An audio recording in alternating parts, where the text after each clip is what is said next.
Imaginem só este cenário. De um lado, o maior império do mundo, com um exército que parecia não ter fim. Do outro, uma pequena cidade-estado que se atreveu a desafiá-lo. E não, isto não é um filme, é a história real da Batalha de Maratona. Um dia que podia ter apagado a democracia e a filosofia do mapa antes mesmo delas terem tido a oportunidade de brilhar. Fica a pergunta no ar. Como é que um exército tão mais pequeno, contra todas as probabilidades, não só conseguiu vencer, como salvou ideias que, ainda hoje, são a base do nosso mundo?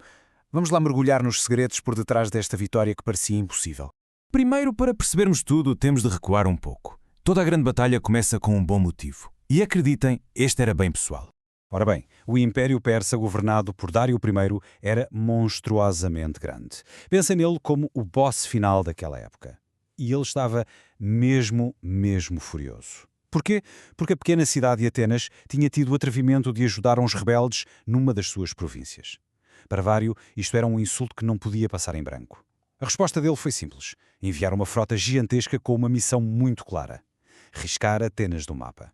E olhem que eles não desembarcaram num sítio qualquer. Escolheram a planície de Maratona, a uns 42 km de Atenas, porque era um campo aberto, plano, perfeito para a sua arma secreta: a cavalaria. Pensem nos cavaleiros como se fossem os tanques de guerra da antiguidade. Eles precisavam de espaço para ganhar velocidade e simplesmente esmagar as linhas inimigas. Ok, então vamos lá comparar os lutadores. De um lado, o exército gigante dos persas. Do outro, os gregos, em clara desvantagem numérica. Mas, como vamos ver, o tamanho nem sempre é o mais importante. Olhem bem para estes números. A sério, os persas trouxeram cerca de 26 mil soldados. Os gregos mal chegavam aos 10 mil. Façam as contas. Para cada soldado grego no campo de batalha, havia mais de 2 persas. As probabilidades eram francamente terríveis. Mas a diferença não estava só nos números. O equipamento era completamente diferente.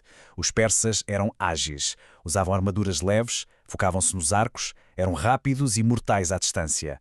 Já os gregos, bem, eram o oposto completo, autênticos tanques humanos. Cada soldado, um hoplita, carregava mais de 20 quilos de armadura de bronze. Eram lentos, claro, mas quase impenetráveis.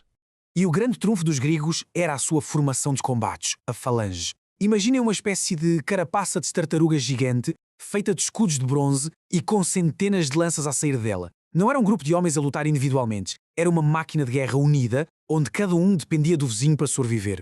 Trabalho de equipa, levado ao nível mais letal. Com tão poucos homens, os gregos não podiam lutar da forma tradicional. Era suicídio.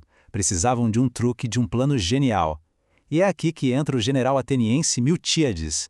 Ele teve uma ideia tão brilhante quanto perigosa. Se falhasse, era o desastre total. Este era o quebra-cabeças de Miltíades. Como é que se luta contra o dobro dos soldados sem ser cercado e, ao mesmo tempo, como é que se anula a sua cavalaria superpoderosa? A solução estava longe de ser óbvia. E aqui está a pura genialidade do plano. Em vez de uma formação normal, Miltíades esticou a sua linha. Depois, e esta é a parte mais louca, ele enfraqueceu o centro de propósito. Sim, leram bem, de propósito. Era uma isca. Enquanto isso, concentrou os seus melhores e mais fortes soldados nas pontas, nas alas. O plano era arriscado, mas simples. Deixar os persas pensar que estavam a ganhar no centro, para depois os esmagar pelos lados. O plano estava traçado. Os exércitos avançam. A respiração fica suspensa. A batalha que iria decidir o futuro da Grécia está prestes a começar. O primeiro movimento dos gregos foi, uau, absolutamente chocante. Imaginem só o que é correr quase 1,5 km com uma armadura que pesa mais de 20 kg. Foi exatamente o que os hoplitas fizeram. Os persas devem ter pensado que eles eram loucos, mas a tática era brilhante. Atravessar o mais rápido possível a zona da morte criada pela chuva de flechas dos arqueiros persas. E a isca funcionou na perfeição. Tal como Miltíades tinha planeado, o seu centro mais fraco começou a recuar sob o ataque brutal dos persas. Os persas, claro, pensaram: é isto, a vitória é nossa. Mal sabiam eles que estavam a marchar direitinhos para uma armadilha. Para os comandantes persas, ver o centro grego a ceder era o sinal da vitória. Eles mandaram avançar com tudo, completamente focados no meio, a ignorar totalmente o perigo que se estava a formar nos seus flancos. E é aqui que a armadilha se fecha. Enquanto os persas se concentravam no centro, as alas gregas muito mais fortes esmagaram os flancos persas. E depois, o golpe de mestre. Em vez de irem atrás dos que fugiam, viraram-se para dentro e atacaram o centro persa por trás. De repente, a elite do exército persa estava completamente cercada, presa. Era uma sanduíche mortal, com lanças gregas a virem de 3 direções, sem escapatória. O pânico foi total. O resultado foi devastador. Para os persas, claro. No final da batalha, mais de 6.400 dos seus soldados jaziam mortos no campo de batalha. O exército invasor estava desfeito.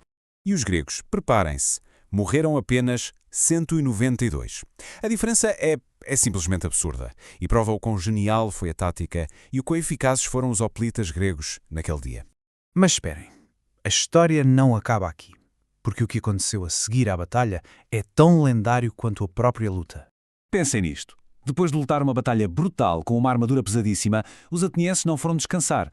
Eles souberam que a frota persa que restava ia tentar atacar a sua cidade, que estava desprotegida. Então, o que é que eles fizeram? Marcharam os 42 quilómetros de volta a Atenas. Quando os navios persas chegaram, deram de caras com o mesmo exército que os tinha arrasado, já à sua espera.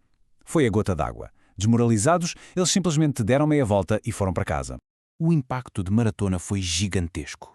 Primeiro, provou ao mundo que o invencível Império Persa podia, afinal, ser derrotado. Segundo, deu-nos a corrida da Maratona, inspirada na lendária corrida de um mensageiro para anunciar a vitória. E talvez, o mais importante de tudo, esta vitória deu a Atenas a confiança e o tempo para desenvolver ideias como a democracia, a filosofia e o teatro. Coisas que, basicamente, moldaram o mundo em que vivemos hoje. E terminamos com esta ideia para refletir. E se os gregos tivessem perdido nesse dia? Como seria o nosso mundo hoje sem as ideias que nasceram em Atenas? É um pensamento um bocado assustador, não é? Como é que um único dia, num campo de batalha há mais de 2.500 anos, mudou absolutamente tudo?